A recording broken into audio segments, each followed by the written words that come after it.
welcome to another exciting episode of the Million Dollar Peddlers. I'm Papergoy. And I'm Mr. Magazine. And we're in the Papergoy home studio today, and unfortunately because of the lighting, we can't put anything on the green screen, so it almost looks like a live show. True, very true, yeah. Anybody who doesn't check those out, you definitely want to do so. Every Wednesday at 7:30 p.m., the most interactive live show out there for reselling. I think we can say that. I hope so. And what are we talking about today? You don't have any idea. Well, whatever you talk about, I talk about. Gotta go with that. We're going to talk about jump-starting eBay sales. And I was thinking about this because you called me a little earlier today, and you were saying you were having some problems with sales. Yes. On eBay. Now, you were doing well on Amazon, and you've decreased your listings, or you're not listing as much new stuff, I guess would be the way to put it, on eBay. Yeah. But you're listing a lot of stuff on Amazon. Correct, so how are your Amazon sales going? They've been pretty steady throughout, and we started kind of changing over about, well, I would say 8 months to a year ago almost. It started putting more on Amazon we normally do, not putting as much on eBay, being a little strategic, let's say. And I think it's been paying off because we had a banner Christmas season with Amazon, and it's carried through up until now where eBay is starting to drop 20-30%. Oh. Well, now let me ask this. If you were to take a look at your overall sales, eBay, Amazon, all venues, are they the same? Have they gone up? Have they gone down? Amazon's the same or better than it was a year ago. eBay's certainly way down from a year ago. Website's up, and adult DVD marketplace is up. So what's the net result or the end result? As of right now? Yeah, are you better, worse, or same overall? We're probably a little less right now because of eBay. Okay. Yeah. Because I was wondering if you were trending away from eBay. Yeah, I mean, it looks like that's what's going to be happening, the way things are going. Absolutely. Now, you were mentioning you had some ideas of jump-starting your sales, because a lot of times we all end up with lower sales. So what are the Mr. Magazine tips on how to increase your sales? Well, I might be different than a lot of people with having 150,000 on eBay and 500,000 items overall. We have to sell stuff. No matter what, we have to make sales every day.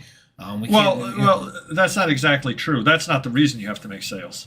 The reason you have to make sales, you've got payroll. Oh, well, that's we do have. You've got right. warehouse. You've got. In other words, if you had a way to have that all stored in the warehouse were paid off, and you were able to do all the pulling, packing yourself, sure, you wouldn't really have to make very many sales. Right, but we're used to a certain level of sales to justify my employees, the warehouse, all the expenses, and to continue buying at the level I'm buying it. So we want sales to be at a certain level. So, obviously I have to take offers so we can make enough sales daily. I put things on sale all the time. So, with that helps us get to where we need to be every day. Now, how often do you send offers to buyers?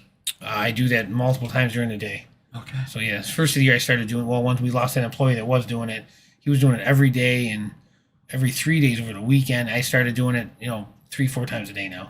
Now, how often do you generally run sales, and how long do you run them for? So I was running them every 45 days, and then I would redo them. And we have 15 different sales that total 150,000 listings, because you can do 10,000 per sale.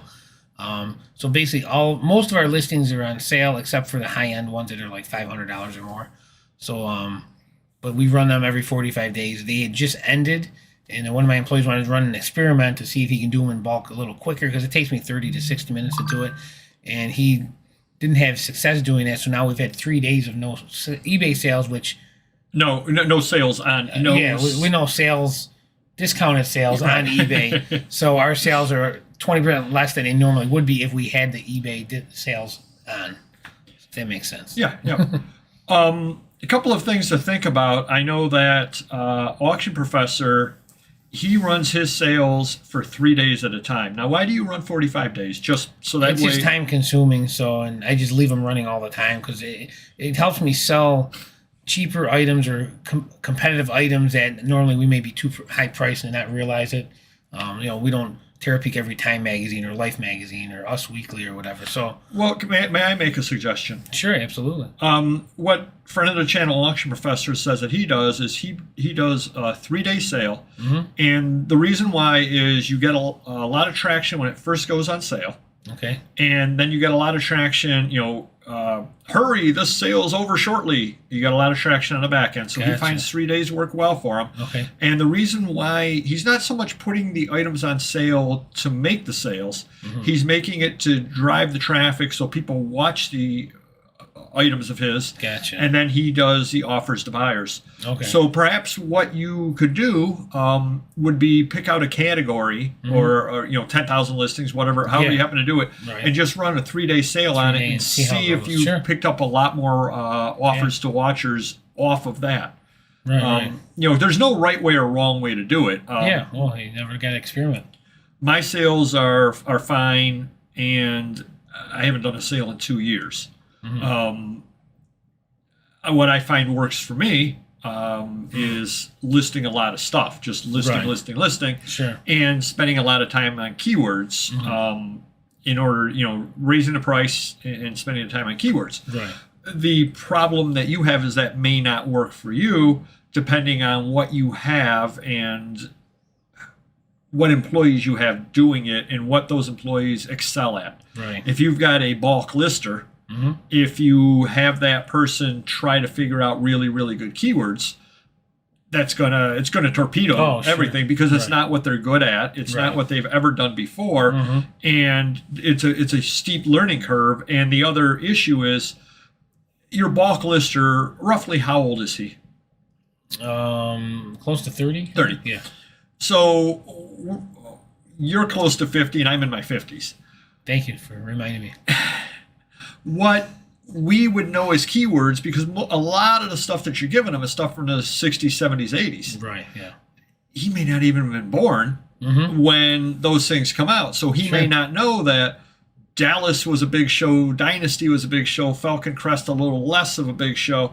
They're all the same thing to him. They mean nothing to him for most of the time. I mean, obviously he knows who Marilyn Monroe is, he knows who Mickey Mantle is. Sure. But you get down to the next tier, the shows don't mean anything to him. Fantasy Island is the same as Dukes of Hazzard. It's just some show that was on in the afternoons when he was growing up. Right. So how do you, and I don't think you can very easily, how do you train somebody like that to do keywords and the stuff from the it's tough. 60s and 70s? It's tough. Usually I give them cheaper items that I'm not too concerned with. They're easy to list. People on the cover, it's self-explanatory. If I get to better stuff, then I will put some Post-its on there and say, hey, Mickey Mouse in the corner, make sure you list, Linda Evans and Mickey Mouse or whatever the case may be, so he doesn't miss anything like that.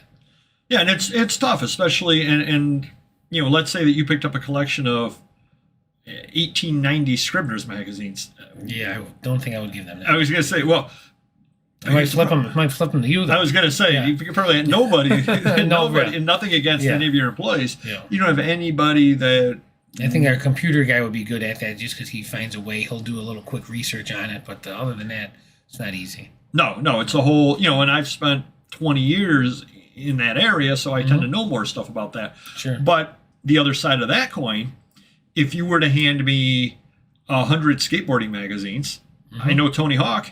Yeah. That's about all that I know. I know absolutely nothing else in there. Yeah. And whereas perhaps your bulk lister would look at it and go, this guy did a terrible listing. He didn't mention, he'd start naming people that I'd be like, that's somebody's name?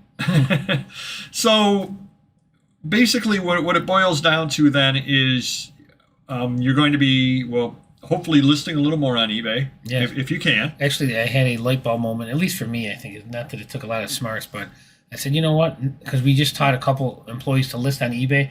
I go, guess what? Next week, everyone's listing eBay the whole week.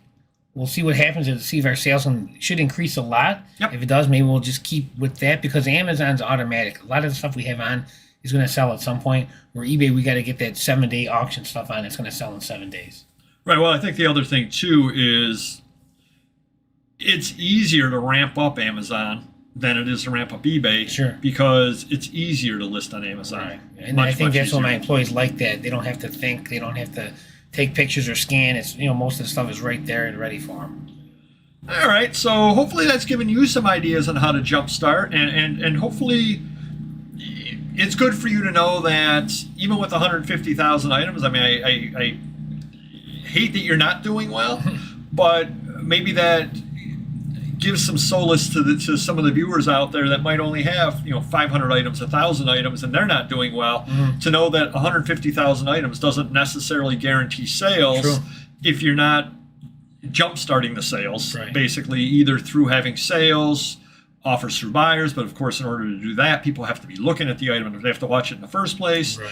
And I think new items, new listings, I think are really the engine that drives the train. Sure. I think the more new stuff you have on, the more people you get through, because and I notice all the time that I will list something, and let's say that it has, I don't know, Michael Jordan in it. I may not sell that item, but I'll sell or get a watcher on another Michael Jordan item that I happen to have. Absolutely. And that definitely helps. eBay definitely drives the traffic that way. So hopefully that helps you some out there, just knowing that even big sellers do go through the doldrums from time to time, and they have to have ways to jumpstart. Do hit the like button if you could. Do comment down below with any ideas that you have for jumpstarting sales, and if you've run into a slow time, what you did to get your sales up. Because it definitely is very discouraging. Yeah, absolutely. I don't think anybody can argue with that. And we will see you next video. Take care. Bye-bye.